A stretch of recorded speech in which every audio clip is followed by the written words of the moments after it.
Okay, so now we've got this all connected, and what we're using is we're using the three connectors here, one here, here, here, and that one drops into that pot, that one drops into that pot. And so what I did is I cut this down using scissors and wedge those in there. So that's got those two pots, and then these come over here. So I used a 3 to go into that one, and then over here I used a 2, an elbow, to go into there. So that's probably the easiest part. Now, if you make a mistake and wedge this in here, it's too long or something like that, you are going to have to cut it and then redo it. You're not going to get that thing off once it's on there. And even if you do, you'll probably damage the pipe and you'll have a leak. So that's about it with this stuff. It's very simple. Unfortunately, I was not able to get it to where it was leak free. I think this one, let's see, let's check it out. It still has water. So this one might be leak free. The other one isn't. So of course there are two over here. So you can see this one on this side.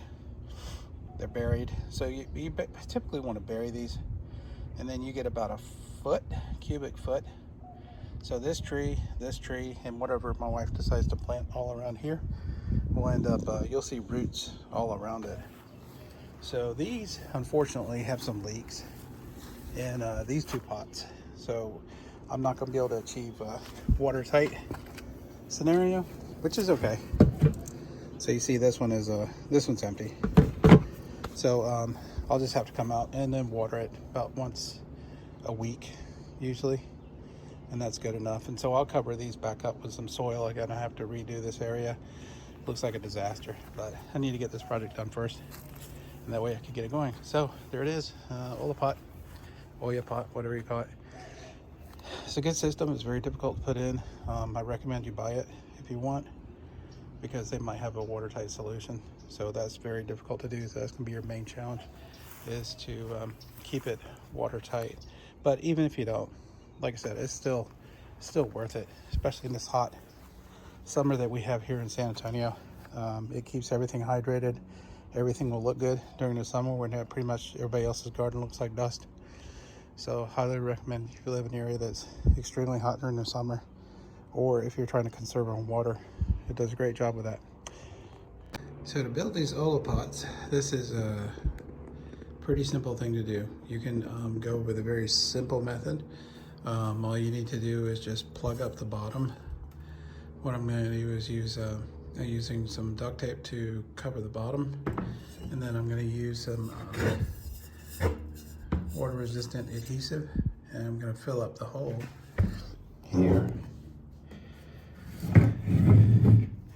And if you want, this takes a little time to cure, and depending on what material you use, you just want to use something that is going to fill this hole up.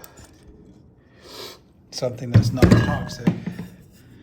And if you want, I mean, very simply, if you don't want to use a method where you're trying to fill up a tank and do this, you can do this very simply, and then just fill this up. And then once this is cured, and you can put some water in there and make sure it doesn't really leak much, you can just put a top on that and put that in the soil, and you're good. Then you just walk through and then fill these up, as you do your watering technique. So I've got 8 here.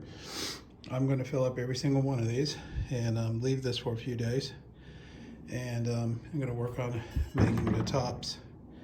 I 3D print those, but and then once I get those done, I'll show you the rest of that. You see now, got all these covered, and I'll let it sit for a little bit, and when it starts to kind of goo up, then I'm going to spread it and make sure it covers the hole. Now, when you're using terracotta pots, sometimes you get cracks. So this one had a few cracks on the bottom. So of course there's a little bit more of that added than the other pots, and I'll smooth that over. So occasionally you will get cracks, and I think probably the hardest part about this is probably getting these home safely without breaking them, because these are, they're fragile, but they will last. and they'll keep your plants happy.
Alright, so we got all these gooed up, and we're gonna let them sit for a few hours, and then what I'm gonna do is get some zip ties, and I'm gonna cross them over and kind of pull them in. So I'm wanting this to solidify a little bit on these, and that way they won't go squish everywhere. So and then that way maybe I'll get a good fit, good seal, and we'll see. Maybe that'll help, maybe it won't. We'll just try it and see.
Got this hooked up, so I had built a little support here, and that is drilled into here. It's not moving. So here is the container. You see the lines, they come out here. They're buried, of course, but you can see the little green. And so that line goes here, that one goes here, so there's two lines. And the other one goes over here, drops into this, and drops into that one.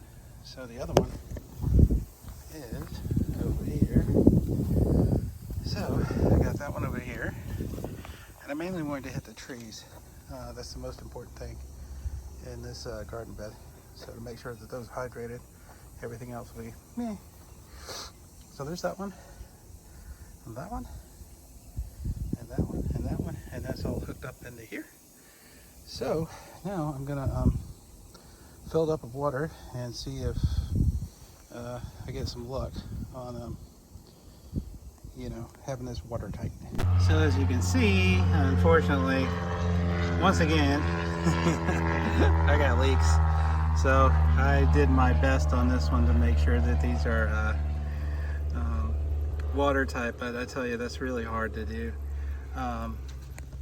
So the good thing is that even though this may not be watertight, and it may have a leak or two, overall the system is going to work pretty well, even though I'll have to come out and fill it up about once or twice a week. And it's a good system. I mean, it is a royal pain in the butt to do this. It's taken me over a month because winter came, it got cold, and so it took me a while to finish this up. But it's gonna work out well. We'll see. I'm kind of glad this part's done. I can finish making this bed look a little bit better, getting some more soil in here and stuff. So thanks for watching. Appreciate your time, and I love your likes, and if you do subscribe, that is cool. I don't ever ask for that stuff because it's kind of annoying. You hear that every YouTube video you listen to. But if you're interested in this content, then definitely subscribe. If you have any comments or anything, feel free to drop those in. And thanks again for watching. Y'all take care.